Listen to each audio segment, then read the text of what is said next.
첫 번째 현재 가치, 즉 싸게 많이 떨어진 거. 두 번째로는 천안역의 미래 가치.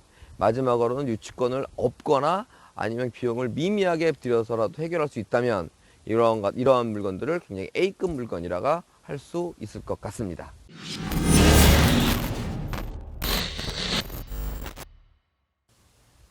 안녕하세요. 경매대왕입니다. 제가 오늘은 천안시 서북구 성정동에 나와 있습니다. 지금이 한 3시 정도 됐는데요, 오후. 오다가 병천에 들려갖고 병천에서 가장 유명한 박순자 아우네 순댓국집에서 순댓국을 먹었는데요. 줄 서갖고 먹었는데 우리 4명이 갔었는데, 이거 지금 맛집 정보입니다. 잠깐. 4명이 갔었는데 두 분은 맛있다 그러고 두 분은 맛 없다 그랬어요. 호불호가 갈리는 맛인데 참고로 저는 맛있었습니다. 한번 여러분들도 가보신 분들이나 가실 분들 맛이 어떤지 댓글 달아주시면 고맙겠습니다. 자, 그 순댓국을 먹고 이제 성정동에 나와 있습니다. 경매 정보를 잠깐 말씀드리자면, 이제 뒤에 있는 여기 지금 안 보이는 이 땅이 나왔는데, 면적은 1944평, 감정가는 82억 9,700이고요. 지금 4차까지 돼서 최저가는 28억 4,600만 원입니다. 28억 그러면 좀 감이 없는데, 거기서 1900평을 나눠보면 평당 120만 원입니다. 지금 2차선에 이렇게 접해 있고, 그리고 펜스가 이렇게 쳐져 있는 건 제가 좀 이따 말씀드리겠지만 아파트 부지입니다. 2종 일반 주거지역이고, 그렇는데 아무리 천안이라 하더라도 이 평당 120이라는 거는 굉장히 싼 금액이기 때문에 제가 지금 현장에 직접 나와봤습니다. 자, 근데 천안에 제가 관심을 두는 이유, 그리고 80억대의 물건이 20억까지 떨어진 이유, 이런 것들을 차근차근 좀 설명드리도록 하겠습니다. 여기는 천안역과 한 600m 떨어져 있는 위치에 있습니다. 천안역은 옛날에는, 과거에는 뭐 굉장히 좋았던 동네인데도 지금은 이제 노후하고 슬럼화가 되고 있는 지역입니다. 그래서 천안역이 옛날의 명성에 그런 뭐 상권이나 뭐 주거 환경 이런 것들이 영 별로예요. 그런데 이제 문재인 정부에서 작년 말 12월에 2019년 12월 달에 이제 이 천안역 근처를 개발한다고 이제 발표를 했습니다. 이름하여 도시 재생 뉴딜 사업입니다. 그래서 이 천안역 근처를 좀 관심을 두고 있는 상황이에요. 자, 그래서 이 슬럼화된 천안역 근처의 도심들이 이제 차근차근 이제 개발이 되고 나면 이제 과거의 명성을 되찾지 않을까. 그래서 제가 천안역 근처에 관심을 좀 두고 있는 겁니다. 그런데 아까도 말씀드린 것처럼 82억 9,700만 원짜리가 28억 4,600만 원, 400만 원대가 100만 원대로 떨어진 이유는 이 뒤에 보이는 이와 같은 것들 때문입니다. 뭐 제가 조사를 아직 100% 다 한 건 아니나 조합을 설립해서 아파트를 4동 지으려고 했다가 뭔가 잘못된 상황인 것 같아요. 그래서 뭐 얼마나 공사를 해갖고 유치권이 신고를 한 걸 보니까 두 군데 업체에서 약 한 33억 정도를 신고했습니다. 33억 신고된 내용을 이제 여기다 모든 거를 다 합한다고 치면은 이제 28억이 아니라 한 60억 정도가 되는 거네요. 뭐 감정가보다는 조금 싸지만 제가 그렇게 바라는 금액은 아닙니다.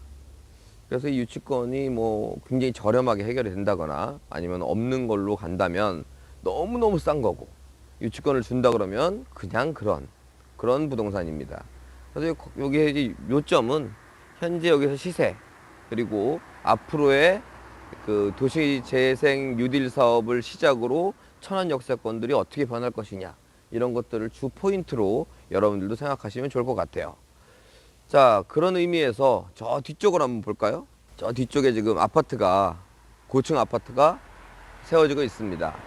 여기와 그리 멀지 않은 위치인데요. 이런 것들을 시작으로 이 나름 슬럼화가 되어 있는 이 천안이 좋아질 거라고 예상이 드는 상태입니다. 자, 그러면 이제 높은 펜스 때문에 이 공사를 한 흔적이 보이지 않으니까요. 한번 이렇게 펜스를 따라서 한번 돌아볼까 봐요. 따라오시죠. 여기가 이제 공사 출입했던 현장인 것 같습니다.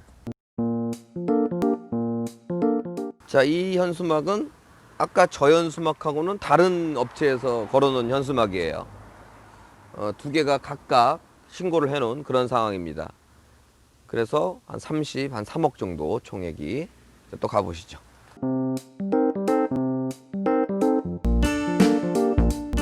뒤에 2차선과 붙었고 여기 조그만 하천하고 또 붙어 있네요. 하천을 경계로 이렇게 펜스를 쭉 쳐놓은 것 같습니다. 2000평, 1944평이라는 면적이 외곽에서는 큰 면적은 아니나 이런 도심에서는 굉장히 큽니다. 뭐 지금 아파트 4동을 지으려고 했던 현장이니까요. 한번 또 보러 가시죠.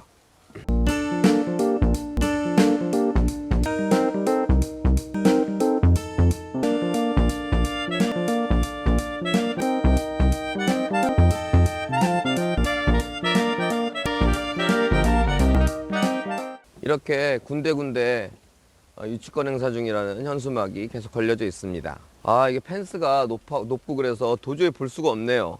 쥐구멍이 하나 있네요. 보니까 지하 터파기 공사랑 약간의 이제 시작 기초 공사를 해놓은 것이 보입니다. 카메라로도 보일까요? 한번 볼까요?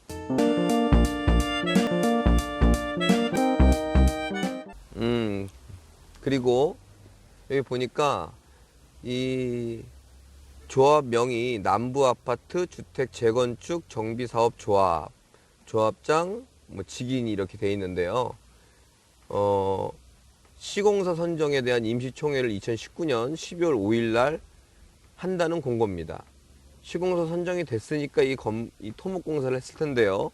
시공사 선정을 또 한다는 건 뭔가 문제가 있는 단계가 아닌가 라는 생각이 들고 또 이제 펜스를 따서 한번 더 돌아보겠습니다.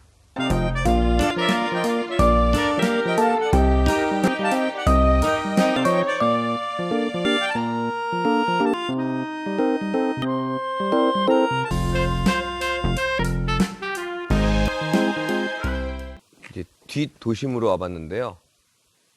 여기 마침 안 쓰는 건물 폐가가 있는데요. 왠지 전망대 역할을 할 수 있을 것 같아요. 따라와 보시죠.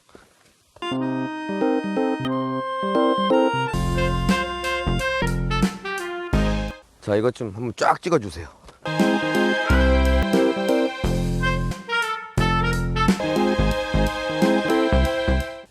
충분히 봤습니다. 네. 자, 그러면 내려가서 결론을 한번 여기서 지을까요? 결론을 이렇게. 자, 아까 말한 거를 좀 정리하자면요. 굉장히 싸게 나온 감정가 82억 9,700에서 현재 최저가 28억 4,600만 원에 진행하고 있는 경매 물건입니다. 평당 120만 원이라면 굉장히 좀 호감이 가는 물건이에요. 또 하나는 천안 역세권 뉴딜 사업, 문재인 정부의 나름 사업을 하고 보는데 그게 이제 진행됨으로써 나름 좀 노후한 이 천안역 인근을 개발한다는 미래 가치까지 있습니다. 그럼에도 불구하고 유치권이 33억이라는 작지 않은 유치권이 되어 있는 이런 공사 현장에 나와 있기 때문에 일반인들은 아마 이 경매 참여에 생각지도 못할 겁니다.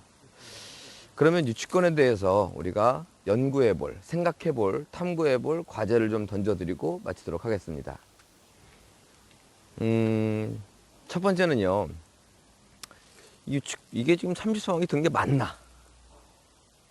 이런 생각이 첫 번째로 들고요. 두 번째로는요, 이 돈이 33억이 들었던 330억이 들었던 지금 물창고 보이시죠? 현재 가치가 전혀 없거나 아니면 미미한 이런 것도 유치권으로 인정을 해야 될 것이냐 입니다. 여러분들이 조금만 노력을 한다면 거기에 대한 판례도 찾아보실 수 있을 겁니다. 마지막입니다. 자, 우리는 이 유치권자는 이 건물을 지으려고 이제 이런 기초공사를 한 유치권을 아마도 유치권이라고 했을 겁니다. 여기서 이제 주의해야 될 사항은 사람이 아무도 없네. 점유가 없으면 유치권이 아니라며. 그렇지만 이렇게 아무도 못 들어가게 펜스를 쳐놓은 건 간접 점유라고도 볼 수 있습니다. 점유를 떠나서 자, 이 구조물이라고 할까요? 아니면 건축물의 일부라고 할까요? 이런 것들을 지으면서 30억이 넘는 돈을 들였다. 그런데 우리는 낙찰을 받으면 이 건물 또는 구조물에 대해서는 소유권이 없습니다. 무슨 얘기냐면 땅만 경매 나왔다는 얘기입니다. 유치권에서 돈을 지급하는 자격이 있는 사람은 그 부동산의 소유자여야만 가능합니다. 즉, 이 구조물이나 건물도 제 거여야 된다는 얘기예요. 낙찰자 거란 얘기입니다. 낙찰자 거여야지만 유치권을 줄 자격이 있다는 얘기입니다. 즉, 이 유치권자는 그 건물을 짓는 데 있어서 공사대금을 들였으나 저는 이 건물의 주인이 아니다 보니까 이 유치권에 대해서 인정이 되더라도 저는 줄 자격이 없는 거죠. 왜? 땅만 경매 나온 거니까. 무슨 얘기인지 아시겠죠? 좀 이해를 돕기 위해서 다시 한번 설명드립니다. 땅과 건물이 있습니다. 땅만 경매 나왔고 건물 신축 비용은 공사대금을 못 받은 유치권자가 있다는 얘기입니다. 제가 이 땅과 건물을 같이 경매를 받았다면 유치권을 줘야 될 수 있는 상황이 벌어질 수 있으나 건물이 아닌 땅만 받았다면 이게 제 건물이 아니다 보니까 제가 줄 자격이 없다는 얘기입니다. 유치권이 되더라도 이 건물에 대해서 저는 건물 주인이나 이 구조물 주인이 아닙니다. 땅만 경매 나왔기 때문에 그렇습니다. 자, 그것 또한 한번 연구해 보시길 바라겠습니다.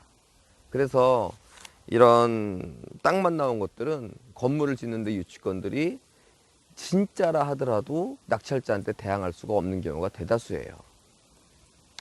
그래서 이 첫 번째 현재 가치, 즉 싸게 많이 떨어진 거, 두 번째로는 천안역의 미래 가치, 마지막으로는 유치권을 없거나 아니면 비용을 미미하게 들여서라도 해결할 수 있다면 이러한 물건들을 굉장히 A급 물건이라고 할 수 있을 것 같습니다.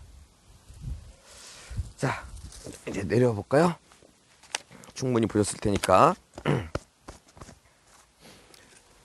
자, 우리는 경매를 하는 이유는 돈을 벌기 위해서입니다.